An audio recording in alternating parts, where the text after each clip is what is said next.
everybody, Denise with Lazy K Homestead. Hope y'all are having a good day. It's nice and rainy here on the homestead. I think we're in for some really nice weather this weekend, so I'm looking forward to that. So I thought I'd go ahead and do a little video on the inside, and I am going to be using my leftover corned beef that we had for St. Patrick's Day. I went ahead and popped it in the freezer until I decided what I was going to do with it. So I'm going to make corned beef hash, and then I'm going to make a Reuben sandwich because I've got enough, had a chunk about that big, so I could go ahead and do both of them. So I thought I'd go ahead and show you guys what to do with some leftover corned beef. So here we go. I've got my cast iron skillet heated. It may be a little bit warm. I had it ready, and then I had to go get my foam. But I'm going to go ahead and put some butter in here. You can use oil if you want to, whatever you use. Margarine, it's up to you. And I've got my skillet off, as a matter of fact, for now, because I didn't want my butter to burn. We use a lot of butter here. We love it. And I know a lot of people think it's bad for you, but we, for one, don't. But like I said, you can use oil here too, but not so much oil because oil tends to not saturate into the food like butter does. But what I'm going to do first, I've got one chopped onion, and I'm going to go ahead and put that in here. I like to start with my onion when I'm frying because it tends to bring the sweetness out of it.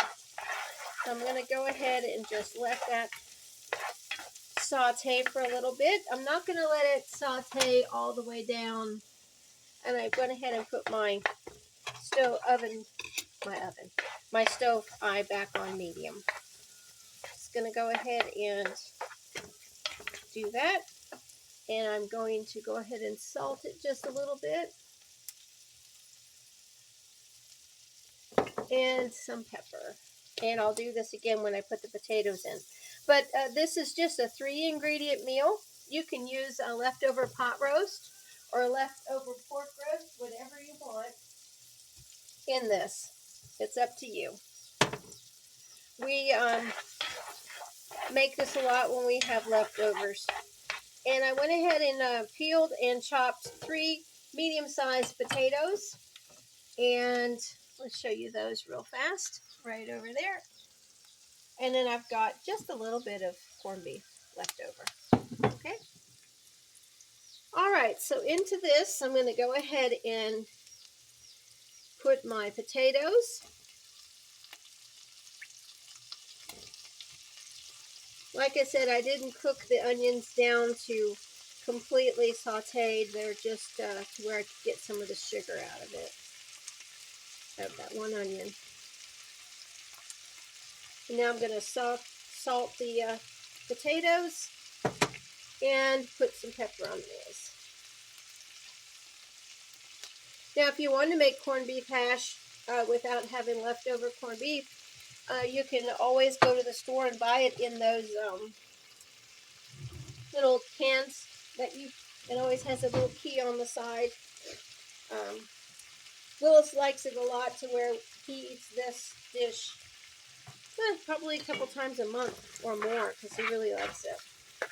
So I'm going to go ahead and let my potatoes fry until they get a little bit soft, and then I will go ahead and add the corned beef. Okay, I've got my potatoes fried to where they've got a little bit of brown on them, and I'm going to add the corned beef that I went ahead and I chopped up into just bite-sized chunks. I'm going to go ahead and just stir that around, and then we'll kind of get mushy a little bit, corned beef, just like if you had pot roast. Which is kind of good when it gets warm and you're cooking it all the way through. So, kind of like pulled pork type, but boy, does it really smell good. And like I said, this is one of Willis's favorites. I'm going to go ahead and add just a little bit of pepper, more pepper. We love our pepper. And I'm going to let this cook down and probably put a lid on it just so it kind of steams, fries and steams at the same time. But it's really a wonderful dish. And you can add a vegetable with it, like corn or peas or green beans, whatever you want. But you've got your potatoes and your meat right there, and you've got a great way to use your leftovers. So hope you enjoy that. In just a minute, I will go ahead and plate it up. All right, it's done. I'm going to go ahead and plate it up on this plate here. It's really yummy. It's a very tasty, wonderful, old-fashioned dish that is a fast way to use your leftovers. Like I said, I've used it with leftover pot roast, leftover pork roast. I've never used it with chicken or turkey, but I guess you could probably do it because it's just potatoes and onions, salt and pepper. How fast is that? So there you are. Hope you'll enjoy. Now let's get on to the Reuben sandwich, my fave. Okay guys, so if you've never had a Reuben sandwich, you're really missing out. But you do have to like sauerkraut, and some people don't. But I think once you try this with a combination of everything that's in the sandwich, you'll be pleasantly surprised because it is just dynamite. I love it.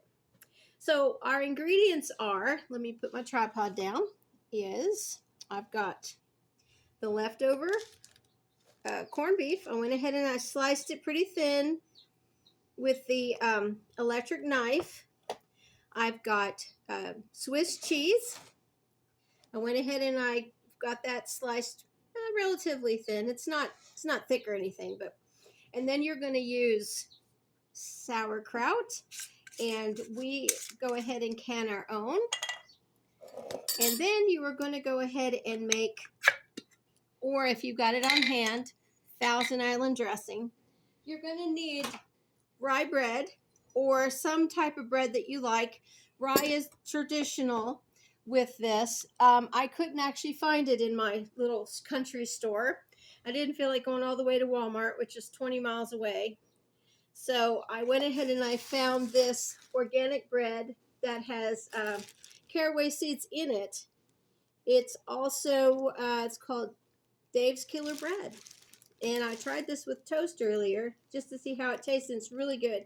It also has flax seeds, sunflower seeds, whole wheat, cracked wheat, sesame seeds, black sesame seeds. So it's got everything in there, and it's good for you. So we're going to use that instead of traditional rye. And I guess, and of course you're going to need butter or margarine because this sandwich is grilled, but I'm going to put it in the air fryer today. So let's get started.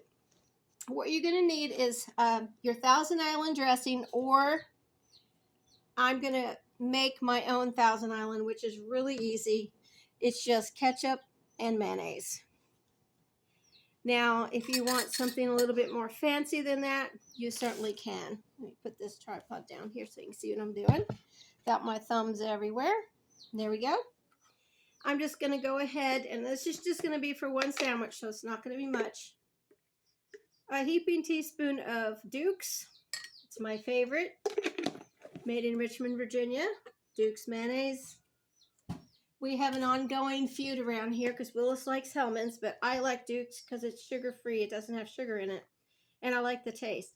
And I'm using Hunt's ketchup. Just going to go ahead and put a few little squirts in there. Probably, I'd say a heaping teaspoon. And you're just going to mix this up till it's kind of a pinky color. And you're going to see that it looks just like Thousand Island. And I'm just going to mix it up really well so there's no chunks of the mayonnaise or anything in there. Now, you could also put some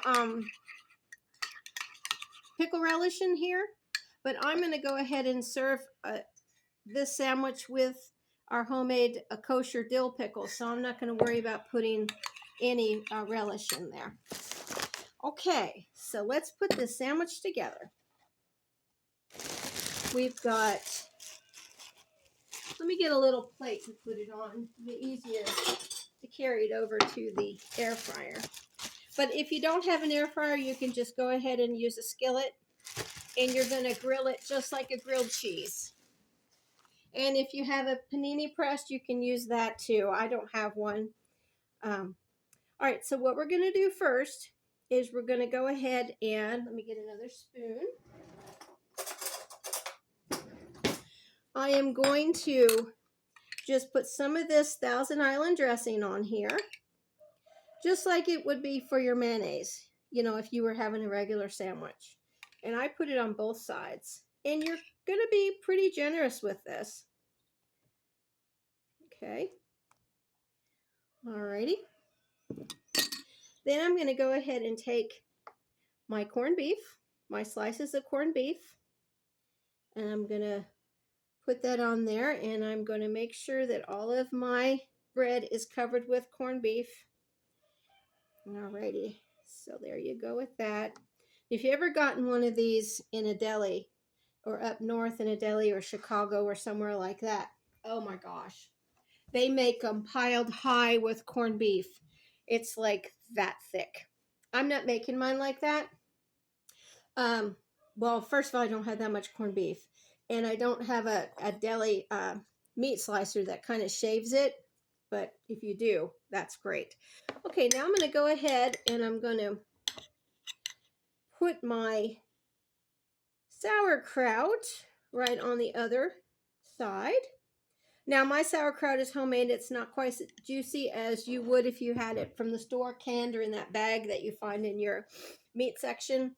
If you do, I would go ahead and drain it a little bit because you don't want your bread to be soggy, and that is very juicy. Now you're just going to go ahead and put your slices of Swiss cheese on here. And again, I'm being liberal with my cheese. All right. So now you're just going to go ahead and put this together. All right, there it is. It already looks good, doesn't it? All right, let me get my air fryer ready. Let me move a few things over here and back up my tripod so you can see what I'm doing.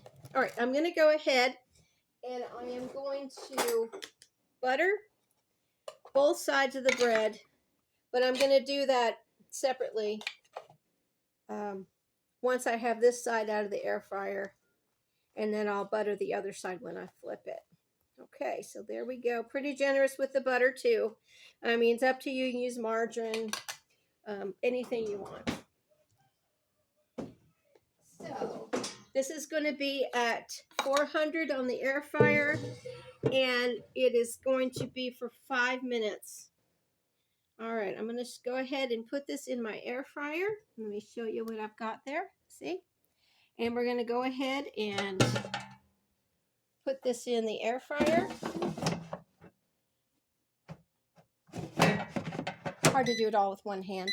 I'm not that talented. Okay, we're going to go ahead up 400. Let me show you. 400, and then it's going to be for 5 minutes. All right. Okay, we'll be back. Okay, this side is done, and it's nice and toasted. You can hear that. I'm going to go ahead and flip it, and I'm going to butter the other side and go ahead and put it back in there for 5 more minutes. Okay, here we are with our finished product. Let me go ahead and put the tripod down so you can see the Reuben. Look at that. Oh, the cheese is nice and melted. Let me go ahead and get a knife and cut this. Oh, it looks so good. You want it nice and grilled, and the air fryer did such a good job. I don't know if it cut out any of the calories of frying or not. I don't know, but I know it did a really good job. Here it is. Look at that. Oh, man, it smells wonderful. This is going to be my lunch, along with some homemade kosher dill pickles. I'll go ahead and put a couple of them on there. And some kettle fried chips. No, this is not diet food. But it's so yummy. But anyway, guys, there is that way of using your leftover corned beef and making corned beef hash. So I made something for Willis and I made something for me. He'll be home later and he can enjoy his corned beef, and he puts ketchup on it, and I'll probably make some kind of vegetable on the side like I said. But I'm going to go ahead and eat my Reuben right now.